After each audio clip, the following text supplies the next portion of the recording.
السلام عليكم ورحمة الله. ازيكم حبايب؟ عاملين ايه؟ يا رب كلكم تكونوا بخير وفي اتم صحة واحسن حال يا رب، اللهم امين.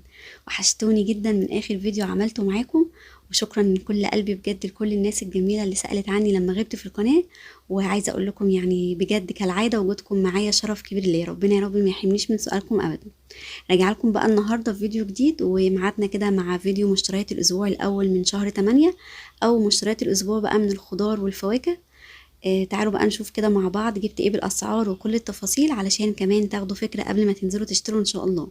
نبدأ بسم الله. اللهم صل وسلم وبارك عليك يا حبيبي يا شفيعي يا رسول الله.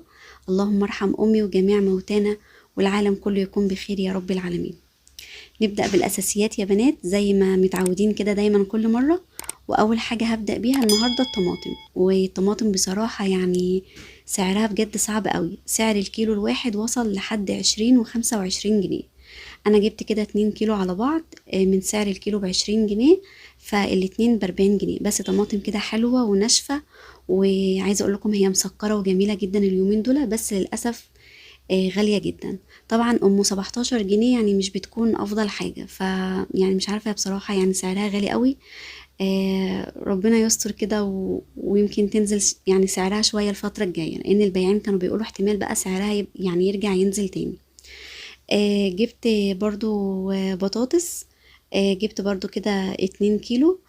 وللأسف برضو البطاطس يعني سعرها بقاله فترة كبيرة جدا زي ما هو ثابتة على 20 برضو وعلى 25 جنيه. مش عارفة بصراحة ليه، بالرغم ان هي والطماطم يعني من اكتر الحاجات اللي بيكون عليها استهلاك كبير، فالمفروض يعني يكون سعرهم معقول عن كده. فانا جبت كده 2 كيلو على بعض ب40 جنيه، لكن البياع قال لي لو كيلو واحد بس هيبقى سعر الكيلو ب25 جنيه. بس بطاطس آلية كده وحلوة زي ما انتم شايفين. طيب جبت كمان برضو من الأساسيات بالنسبة لي، برضو الفلفل من الأساسيات بتاعة المطبخ أو الخضار عموما. بدخله طبعا في كل وصفات الأكل، وبينفعني بقى في حاجات كتير جدا. زي ما انتوا شايفين يعني كده أنا مشكلة كيلو ب15 جنيه. فلفل بقى كوبي على عادي على حراق، يعني كل حاجة معايا برضو ليها بيكون ليها استخدام معين. وكمان الفلفل برضو حلو قوي، يعني اليومين دول في السوق هتلاقوه كده كتير وطازة كده وجميل. لو بتحبي طبعا تفرزي بقى منه كمية، يعني سعره برضو يعتبر معقول. جبت كمان كيلو كده بتنجان كوبي ب10 جنيه. استكفيت بصراحة بكيلو واحد بس، علشان كان باقي عندي واحدة كده كبيرة في التلاجة، فجبت دول كده أكمل عليها. و... والبتنجان برضو سعره عامل 10 جنيه. هو غالبا كده كل انواع البتنجان في السوق زي ما انتم شايفين كده، ما شاء الله طازة وجميلة جدا. والبتنجان اللي بيكون لونه اسمر ده وبيكون حلو قوي. فجبت كده منه كيلو، وجبت كمان البتنجان الابيض علشان يعني ان شاء الله كده انا يعني ناوية اعمل محشي باذن الله مع محشي كوسة. بقالنا كتير يعني ما عملناش الاكلة دي، فولادي كانوا طالبينها. فجبت كده كيلو البتنجان الابيض ده برضو ب10 جنيه. انا جبت كده كيلو ونص ب15 جنيه. حلو برضو وطازة كده زي ما انتم شايفين وجميل. انا بحب الحجم ده، يعني اللي هو بيكون كده وسط، مش كبير قوي وكمان مش صغير قوي. زي ما قلت لكم الكيلو ونص فيه عامل 15 جنيه. لو وصلتي معايا لحد هنا في الفيديو بتمنى كده تحطي لايك للفيديو وتصلي على النبي كتير في التعليقات علشان الفيديو يروح لناس تانية كتير. طيب جبت كمان مع البتنجان جبت كوسة، بس جبت كيلو واحد بس كده ب10 جنيه. وعايزة اقول لكم اي بتنجان في السوق هتلاقوه بسعر 10 جنيه زي الكوسة بالظبط. فبرضو يعني يعتبر سعره معقول شوية، مقارنة طبعا بالبطاطس بقى وبالطماطم وبقية الخضار. جبت برضو حجم وسط كده علشان يعني لو حطيتهم في صينية مع بعض كبيرة واحدة يكون حجمهم مع بعض كده، يعني قد بعض فياخدوا سوا واحد. حبايبي اللي متابعيني بقى عارفين يعني ان طول كده ما في قتة في السوق انا مش بجيب خيار خالص. بحب بصراحة القتة، وولادي كمان بيحبوها. وعايزة اقول لكم يا بنات يعني ما شاء الله بجد بتكون مسكرة وحلوة قوي، وكمان مغذية جدا جدا طبعا لو في وجود اطفال كمان. فجبت الكيلو كده ب15 جنيه زي ما انتم شايفين، برضو طازة وجميلة جدا. اهم حاجة كده يعني وانتي بتنقي القتة بتاعتك تكوني كده جايباها ناشفة، ما تكونش طرية. دي كمان ما بيكونش فيها بذر كتير، والحجم الوسط ده بيكون يعني مش بتلاقي فيه بذر كتير غير الكبيرة خالص. جربت قبل كده كنت بجيب الكبيرة بصراحة كنت بكسرها بتطرى من جوه بسرعة، وفي نفس الوقت بلاقي فيها بذر كتير جدا. لقيت كمان الفلفل الملون الأصفر ده حلو كده وطازة وجميل جدا، فجبت كده الكمية دي ب15 جنيه. بصراحة يعني ما حبيتش بقى المرة دي يعني اجيب فلفل اللهم صل على سيدنا محمد احمر، علشان عندي كمية كده كنت مفرزاها طبعا قبل كده، فحبيت كده اللي لونه اصفر. وبصراحة انا بحب يعني الفلفل يكون لونه اصفر اكتر، بحس ان هو بيبان كده في الحشوة او في الاكل اللي هتدخليه فيه. الاحمر يعني بيكون لونه قريب من الطماطم، فبجد الاصفر بيكون حلو قوي. زي ما قلت لكم جبت الكمية دي كده كلها على بعضها ب15 جنيه. وعايزة اقول لكم برضو ان يعني الفلفل الملون برضو موجود في السوق، سعره 20 جنيه. طيب نيجي بقى بعد كده للبامية، وعايزة اقول لكم برضو ان يعني ده وقتها جدا لو طبعا بتحبوا تفرزوها، ولو عايزين طبعا ان شاء الله كده تفرزوها لشهر رمضان بإذن الله، ده اوانها يا بنات.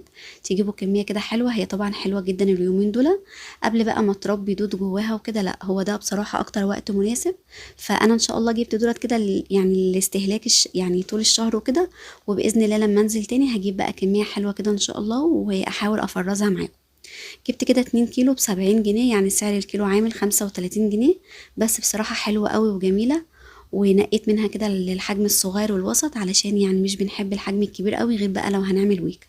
فالحجم ده حلو قوي والكمية دي بالنسبة لي برضو حلوة تقعد عندي فترة. انا بقسم كده ال2 كيلو على ممكن 5 اكياس وممكن 4 اكياس. ما كانش عندي برضو توم خالص، فجبت كده كيلو ب60 جنيه. سعره برضو بصراحة غالي قوي ومبالغ فيه. مش عارفة يعني فاتني جدا ان انا كنت اخزن كده كمية، بس طبعا الحمد لله يعني كله خير. يعني قلت كده كل ما الاقي كده توم ناشف كده وجميل زي ده هجيب كده كيلو، وبإذن الله كده احاول افرزه. وعايزة اقول لكم يعني التوم كمان مش موجود كتير في السوق، فصراحة يعني دخت برضو لحد ما لقيته. فيعني لو عندكم كمية حافظوا عليها كده واحتفظوا بيها بطريقة سليمة عشان يقعد معاكم فترة طويلة. جبت كمان اللهم صل على سيدنا محمد، جبت 2 كيلو كده مانجا ب25 جنيه. عايزة اقول لكم يعني المانجا برضو مالية السوق من اول 15 جنيه.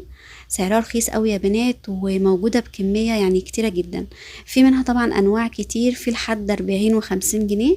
يعني هتلاقي كده العويسي الحلوة بقى اللي هي الكبيرة قوي عاملة 40 جنيه، وفي منها برضو 50 جنيه. بس هي حلوة برضو، ده اوانها لو حابين برضو تفرزوا منها كمية. وجبت كمان برضو كده كيلو تفاح، اللي هو التفاح البلدي ده جميل جدا، سعره 40 جنيه. مسكر برضو جميل، بس يعني ولادي كده كانوا يعني بألف هنا سحبوا منه كده قبل ما صوروا. و... وسعره زي ما قلت لكم 40 جنيه. جبت كمان ربع كيلو ليمون ب7 جنيه ونص، من سعر الكيلو 30 جنيه. برضو الليمون كان الفترة اللي فاتت يعني وصل ل40 جنيه. هو مش ثابت بصراحة على سعر، بس يعني في نوع ب25 اللي هو الأخضر الصغير، وفي النوع ده جميل جدا برضو ب30 جنيه. أنا جبت كده ربع كيلو ب7 ونص. تمام. كنت عايزة برضو في اليوم ده اجيب ملوخية كده علشان افرز منها شوية، وكمان بصراحة بحب انشف كمية. كنت عملتها معاكم قبل كده في القناة القديمة طبعا، والكل اللي جربها يعني عجبته الطريقة جدا. بس ما لقيتش بصراحة ملوخية حلوة جدا في اليوم ده. فقلت ان شاء الله كده يعني الاسبوع الجاي باذن الله اجيب. لقيت بقى الفلاحين بيبيعوا الاكياس الناشفة دي كده الكيس ب10 جنيه. لقيت كده ريحتها حلوة وعجبتني جدا، فقلت كده اجيب كيس يعني اجربه لحد ان شاء الله كده بقى اما اجيب كمية وافرزها يعني بنفسي في البيت، وانشف بقى الكمية اللي بحب انشفها وبتقعد معايا طبعا فترة طويلة جدا. وجبت برضو النعناع ده ب5 جنيه من نفس الفلاحة. وجبت كمان منها برضو الذرة ده، لقيت كده التلاتة منه ب10 جنيه. طبعا هو بره غالي جدا، وبصراحة يعني يا بنات أنا متعودة دايما أعمله في البيت، بيطلع تحفة بصراحة وأوفر بكتير من اللي بيكون مشوي جاهز من بره. أنا برضو كنت عملته معاكم في القناة القديمة، وإن شاء الله برضو هحاول كده وأنا بصور فيديو أدخله معاكم في الروتين بإذن الله. اهم حاجه كده وانتي بتشتريه يكون كده يعني حبايه الذره بتاعته كده تلاقيها طريه في ايدك، ما تكونش ناشفه. وبشويه عادي جدا في فرن البوتاجاز وبيطلع معايا اللهم بارك حلو قوي. ان شاء الله كده هصوره معاكم باذن الله. وبس كده، دي بقى كل المشتريات بالاسعار وكل التفاصيل. يا رب تكونوا استفدتوا كده واخدتوا فكره ولو بسيطه خالص. بتمنى تحطوا لايك للفيديو واشتراك في القناه، علشان كل ما انزل فيديو جديد يوصلكم ان شاء الله. اشوفكم على خير، والسلام عليكم ورحمه الله.